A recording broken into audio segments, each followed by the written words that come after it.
I det senere så har vi hatt mye diskusjon om moms på e-tjenester.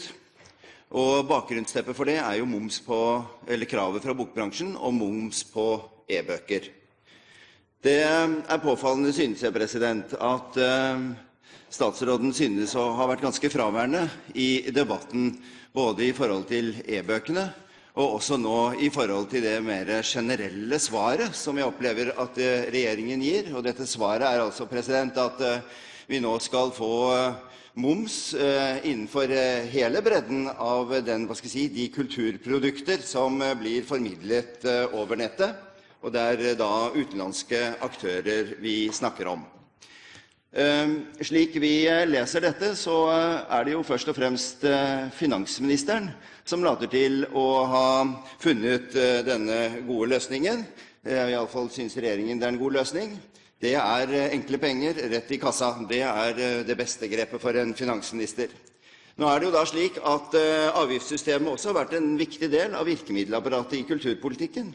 Og det forbauser meg at regjeringen, skal vi si, er så fraværende i forhold til kulturpolitiske begrunnelser i dette. Utgangspunktet er ganske enkelt. Det dreier seg rett og slett om formidling av bøker på nett i stedet for på papir. Det er de samme hensynene som gjør seg gjeldende i forhold til språk, i forhold til alle det settet av kulturpolitiske argumenter som gjør seg gjeldende for dagens momsfritak for bøker, i og for seg også for aviser. Hvorfor ikke kort og godt gi et godt svar på dette, i form av også å gi momsfritak på e-bøker, og etter hvert også på aviser på nett, i stedet for å komme med et nokså ubehjelpelig forslag, som også er nokså lite sannsynlig at det vil være mulig å gjennomføre. Ja, grunnen til at vi ikke har gitt et enhetlig svar på dette spørsmålet, er at vi ikke er ferdig med å arbeide med dette spørsmålet, i likhet med nesten alle land innenfor EU. Moms er jo aldri en gladsak, det vet representanten. Og det er helt åpenbart at momsfritaket både på aviser og på bøker har vært et veldig viktig virkemiddel, både i språkpolitikken, i litteraturpolitikken, men også i forhold til ytringsfrihet. Men det er også andre hensyn som vi skal ta i dette spørsmålet. Og derfor så har jeg sagt, og finansministeren sagt, at vi ønsker å se dette i sammenheng med det som mediestøtteutvalget vurderer, nemlig momsfritak i forhold til aviser. Og grunnen til at dette spørsmålet ikke er åpenbart så veldig enkelt, og at heller ikke Storbritannia, Tyskland, Spania, Frankrike oppfatter dette spørsmålet så veldig enkelt, er at en e-bok er mer enn en tekst. I det øyeblikket du kanskje laster ned en musikkfil, eller kanskje filmsnutt innenfor en e-bok, ja, da vil momsregimet inntreffe på disse tjenestene. Og da får du den ganske håpløse situasjonen at innenfor ett og samme elektroniske medium, så har du to ulike momssatser. Det er ikke byråkratisk svar, men det er en helt åpenbar problemstilling som vi og veldig mange andre land vil komme opp i. Når det gjelder dette spørsmålet om å ta inn moms på elektroniske tjenester, så mener jeg det er et godt forslag. Når det gjelder blant annet musikkbransjen. I dag er det sånn at hvis du laster en musikk fra en utenlandsk nettside, så betaler du ikke moms, og vi ønsker å gi norske nettsteder det samme et bedre fortrinn. Derfor er det et godt forslag.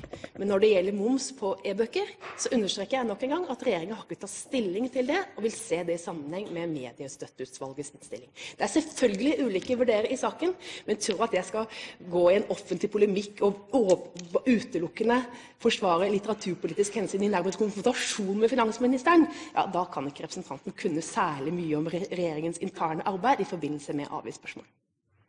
Thommessen til oppfølging.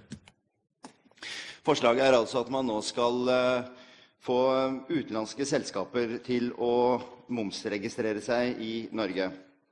Med all respekt, dette er et område som er i hvor hele markedet er i kjempestor endring. Nye aktører popper opp. Jeg tror kanskje at man kan få noen av de store fiskene, for å si det sånn, til å gjøre det. Vi ser også eksempler på det allerede. De som har selskaper her betaler moms. Men det store bildet vil jo være at dette kommer til å invitere til piratvirksomhet. Det kommer til å være en skinnløsning hvor man gir inntrykk av likebehandling, men hvor den reelle likebehandlingen ikke kommer til å være til stede, rett og slett fordi man kommer ikke til å få tak i de som er de store internasjonale leverandørene. Og det som er ytterligere problematisk i dette at det kompliserer jo den prosessen vi inne i forhold til å finne gode løsninger for innkreving av opphavsretten. Dette presser jo prisen i tillegg, og det vil vanskeliggjøre det å skape gode betalingsrutiner for publikum inn til leverandørene.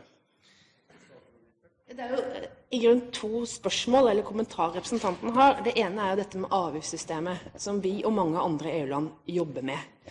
At det skal ikke være sånn at europeiske nettsider skal bli utkonkurrert for eksempel i forhold til land som ikke har moms.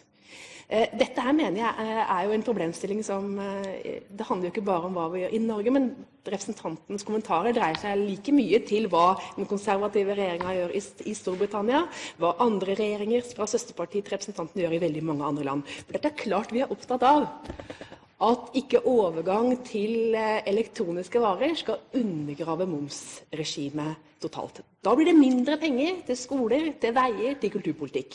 Og så det andre spørsmålet jo knyttet til e-bøker som sådan. Og da vil jeg bare gjenta mitt svar. Det finnes sterke litteraturpolitiske argumenter for å ha gode momssystemer og lave momssatser eller nullsats i forhold til e-bøker. Det en del av den diskusjonen regjeringen skal ha, hvor vi ennå ikke har tatt stilling.